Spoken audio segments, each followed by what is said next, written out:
In the days of Noah, the world had fallen into deep corruption. As generations passed after Adam, sin multiplied across the earth. The Bible tells us in Genesis 5 that Noah was the son of Lamech, who was the son of Methuselah, continuing the godly line from Seth, Adam's son. Noah was born when Lamech was 182 years old, and Lamech named him Noah, saying, "This one will bring us relief from our work and from the painful toil of our hands caused by the ground the Lord has cursed." Welcome to Hidden Heroes of Faith, where we uncover the raw, unfiltered stories of biblical figures that challenge and strengthen our walk with God. Noah lived in troubling times. Genesis 6 verses 1 to 4 describes how the sons of God intermarried with the daughters of humans, and violence filled the earth. The spiritual and moral fabric of society was unraveling. While wickedness spread throughout humanity, Noah maintained his integrity. Genesis 6 verses 5 to 7 reveals God's assessment. The Lord saw how great the wickedness of the human race had become on the earth, and that every inclination of the thoughts of the human heart was only evil all the time. The Lord regretted that he had made human beings on the earth, and his heart was deeply troubled.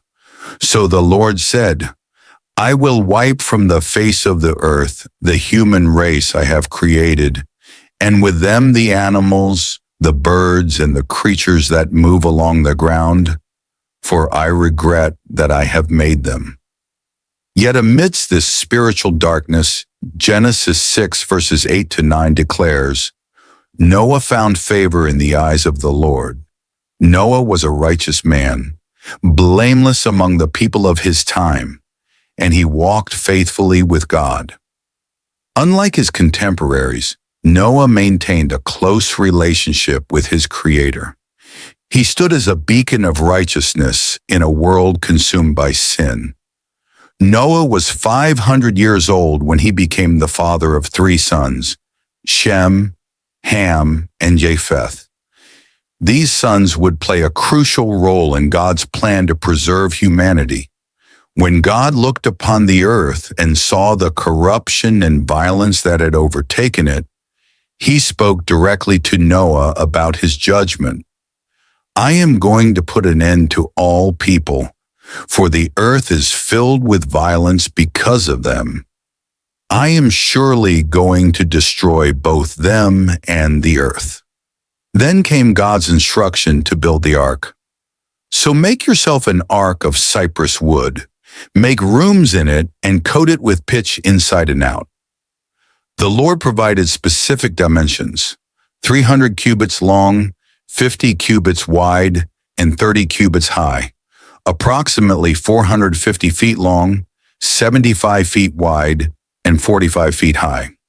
This massive vessel would have a displacement comparable to large modern ships. God instructed Noah, "Make a roof for it, leaving below the roof an opening 1 cubit high all around. Put a door in the side of the ark and make lower, middle, and upper decks." The Lord then explained the purpose. "I am going to bring flood waters on the earth to destroy all life under the heavens. Every creature that has the breath of life in it. Everything on earth will perish. But I will establish my covenant with you, and you will enter the ark, you and your sons, and your wife, and your sons' wives with you." This was the first covenant God made with Noah, a promise of preservation through the coming judgment. God continued with detailed instructions.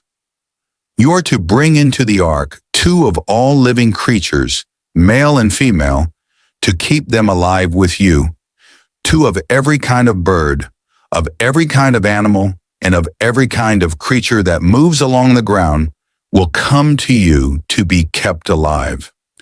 You are to take every kind of food that is to be eaten and store it away as food for you and for them." Scripture records Noah's response with simple but profound words. Noah did everything just as God commanded him. This obedience would have required immense faith, as rain may not have been a common phenomenon before the flood. Many scholars believe the earth was watered by springs and mists in the pre-flood world. As Genesis 2 verses 5 to 6 suggests, the construction of the ark likely took decades. Jewish tradition suggests it took 120 years, which aligns with God's declaration in Genesis 6 verses 3. My spirit will not contend with humans forever, for they are mortal. Their days will be 120 years. This may have been the time frame God gave before the flood would come. During this construction period, Noah wasn't just a builder, but also a preacher of righteousness. 2 Peter 2 verses 5 describes him as a preacher of righteousness who warned his generation about the coming judgment. Imagine Noah's perseverance, building a massive ship on dry land while proclaiming an unprecedented flood, facing ridicule and rejection from his neighbors year after year. His son would have grown to adulthood during this time. They married and brought their wives into Noah's household. Together, this family of 8 stood alone in their faith among the countless others who rejected Noah's warnings. When the ark was finally completed, the Lord said to Noah, "Go into the ark, you and your whole family, because I have found you righteous in this generation. Take with you 7 pairs of every kind of clean animal, a male and its mate, and 1 pair of every kind of unclean animal, a male and its mate, and also 7 pairs of every kind of bird, male and female, to keep their various kinds alive throughout the earth." The distinction between clean and unclean animals is significant, appearing long before the Mosaic Law. The extra pairs of clean animals would later be used for sacrifice and would ensure their quicker repopulation after the flood. God's warning became more urgent. 7 days from now, I will send rain on the earth for 40 days and 40 nights, and I will wipe from the face of the earth every living creature I have made. With faithful obedience, Noah did all that the Lord commanded him. He was 600 years old when the floodwaters came. He entered the ark with his wife, his sons Shem, Ham, and Japheth, and their wives. Pairs of clean and unclean animals, birds and creatures that move along the ground came to Noah and entered the ark just as God had commanded. The supernatural nature of this gathering of animals highlights God's direct involvement. The animals came to Noah. He didn't have to capture or collect them. This orderly procession of creatures entering the ark would have been a powerful testimony to those watching. After Noah and the animals entered, Genesis 7 verse 16 records a profound detail. Then the Lord shut him in. God himself sealed the door of the ark, securing Noah's family and the animals inside his protection. For 7 days, nothing happened. Then on the 17th day of the 2nd month of Noah's 600th year, the catastrophic flood began. All the springs of the great deep burst forth, and the floodgates of the heavens were opened, and rain fell on the earth 40 days and 40 nights. The flood was not merely heavy rain, but involved tectonic activity. The springs of the great deep burst forth, suggesting massive geological changes. The waters rose swiftly, lifting the ark from the ground. For 40 days and nights the rain continued without ceasing. The waters rose and increased greatly, lifting the ark high above the earth. Every mountain under the entire heavens was covered to a depth of more than 20 feet. Genesis 7, verses 21 to 23, records the extent of destruction. Every living thing that moved on land perished: birds, livestock, wild animals, all the creatures that swarm over the earth, and all mankind. Everything on dry land that had the breath of life in its nostrils died. Every living thing on the face of the earth was wiped out: people, animals, creatures that move along the ground, and birds were wiped from the earth. Only Noah was left, and those with him in the ark. For 150 days the waters flooded the earth, with the ark floating safely above the judgment below. Inside, Noah and his family cared for the animals God had entrusted to them. Though the Bible doesn't detail their daily life on the ark, we can imagine the enormous task of feeding and tending to the various creatures, managing waste, and maintaining order in their floating home. Genesis 8 verse 1 contains a beautiful phrase, "But God remembered Noah and all the wild animals and the livestock that were with him in the ark." This doesn't mean God had forgotten them, but rather that he turned his attention toward them to act on their behalf. He sent a wind over the earth, and the waters receded. The springs of the deep and the floodgates of the heavens were closed, and the rain stopped. The water steadily receded, and after 150 days, on the 17th day of the 7th month, the ark came to rest on the mountains of Ararat. As the waters continued to recede, the tops of the mountains became visible on the first day of the 10th month. After 40 more days, Noah opened a window he had made in the ark and sent out a raven. This bird, typically comfortable with carrion, kept flying back and forth until the water had dried up from the earth, but it didn't return to the ark. Then Noah sent out a dove to see if the water had receded from the surface of the ground. But the dove found nowhere to perch and returned to the ark. Noah waited 7 more days and again sent out the dove. This time, it returned with a freshly plucked olive leaf in its beak, showing Noah that plants were growing again on the earth. He waited another 7 days and sent the dove out once more, but this time it did not return, having found suitable habitat outside the ark. By the first day of the first month of Noah's 601st year, the water had dried up. Noah removed the covering from the ark and saw that the surface of the ground was dry. By the 27th day of the 2nd month, just over a year since the flood began, the earth was completely dry. Then God spoke to Noah, "Come out of the ark, you and your wife and your sons and their wives. Bring out every kind of living creature that is with you, the birds, the animals, and all the creatures that move along the ground, so they can multiply on the earth and be fruitful and increase in number." After spending over a year inside the ark, Noah, his family, and all the animals emerged to a cleansed but empty world. As the sole human survivors, they faced the daunting task of beginning civilization anew. Noah's first act upon leaving the ark revealed his heart of gratitude and worship.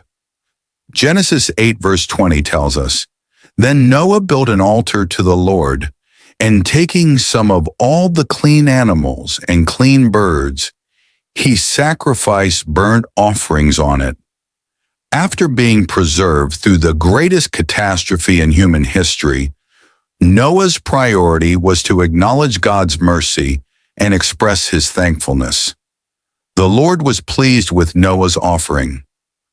The Lord smelled the pleasing aroma and said in his heart, "Never again will I curse the ground because of humans, even though every inclination of the human heart is evil from childhood." And never again will I destroy all living creatures as I have done. As long as the earth endures, seed time and harvest, cold and heat, summer and winter, day and night will never cease. This divine declaration established the natural order we still experience today, the reliable cycle of seasons and days that sustains life on earth. God then blessed Noah and his sons with words echoing his original blessing to Adam and Eve. Be fruitful and increase in number and fill the earth. He also established a new relationship between humans and animals. The fear and dread of you will fall on all the beasts of the earth and on all the birds in the sky, on every creature that moves along the ground, and on all the fish in the sea. They are given into your hands. Everything that lives and moves about will be food for you. Just as I gave you the green plants, I now give you everything. However, God also established boundaries. But you must not eat meat that has its lifeblood still in it, and for your lifeblood I will surely demand an accounting. This established the sanctity of life and instituted the principle that would later be formalized in human government. Whoever sheds human blood, by humans shall their blood be shed, for in the image of God has God made mankind. Then came the formal establishment of God's covenant with Noah. I now establish my covenant with you and with your descendants after you, and with every living creature that was with you, the birds, the livestock, and all the wild animals, all those that came out of the ark with you, every living creature on earth. I establish my covenant with you. Never again will all life be destroyed by the waters of a flood. Never again will there be a flood to destroy the earth. God gave a sign to seal this covenant. I have set my rainbow in the clouds, and it will be the sign of the covenant between me and the earth. Whenever I bring clouds over the earth and the rainbow appears in the clouds, I will remember my covenant between me and you and all living creatures of every kind. Never again will the waters become a flood to destroy all life. This covenant was unconditional. It depended solely on God's faithfulness, not on human behavior. To this day, the rainbow serves as a reminder of God's mercy and promise. After the flood, Noah began working the ground and planted a vineyard. Genesis 9 verses 20 to 21 records a moment of human weakness. Noah, a man of the soil, proceeded to plant a vineyard. When he drank some of its wine, he became drunk and lay uncovered inside his tent. This brief glimpse into Noah's post-flood life reminds us that even the most righteous people have flaws. The incident led to significant consequences when Ham, the father of Canaan, saw his father's nakedness and told his brothers outside. Shem and Japheth, however, took a garment, walked in backward to avoid seeing their father's nakedness, and covered him. When Noah awoke and learned what had happened, he pronounced blessings and curses that would shape the future of his descendants. He cursed Canaan, Ham's son, but blessed Shem and Japheth. Prophecies that would unfold throughout biblical history. Noah lived 350 years after the flood, dying at the age of 950. Genesis 10 traces the generations that descended from Noah's three sons, showing how they spread out and became the nations of the earth after the flood. Shem's line would eventually lead to Abraham and ultimately to Jesus Christ. The New Testament affirms Noah's importance in salvation history. In Matthew 24 verses 37 to 39, Jesus compared the days before his return to the days of Noah. As it was in the days of Noah, So it will be at the coming of the Son of Man. For in the days before the flood, people were eating and drinking, marrying and giving in marriage, up to the day Noah entered the ark, and they knew nothing about what would happen until the flood came and took them all away. That is how it will be at the coming of the Son of Man. Hebrews 11 verse 7 honors Noah among the heroes of faith. By faith Noah, when warned about things not yet seen, in holy fear built an ark to save his family. By his faith he condemned the world and became heir of the righteousness that is in keeping with faith.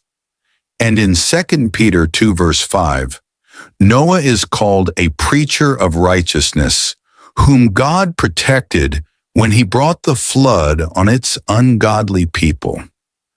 Noah's extraordinary journey, from building the ark in a world that had never seen rain to leading his family through the flood and establishing a new beginning for humanity, stands as one of the greatest testimonies of faith and obedience in Scripture. His willingness to follow God's instructions, despite their seeming absurdity to the world around him, preserved life on earth and positioned him as a pivotal figure in God's redemptive plan for humanity. Through Noah's story, we learn that one person's faithfulness, even in the face of universal opposition, can align with God's purposes to bring about salvation and new beginnings. Noah's life reminds us that faith isn't just believing, it's acting on that belief with patient endurance, even when the evidence of fulfillment may be years or decades away. If this message has touched you, subscribe to our channel, like this video, and share with someone that might need encouragement today.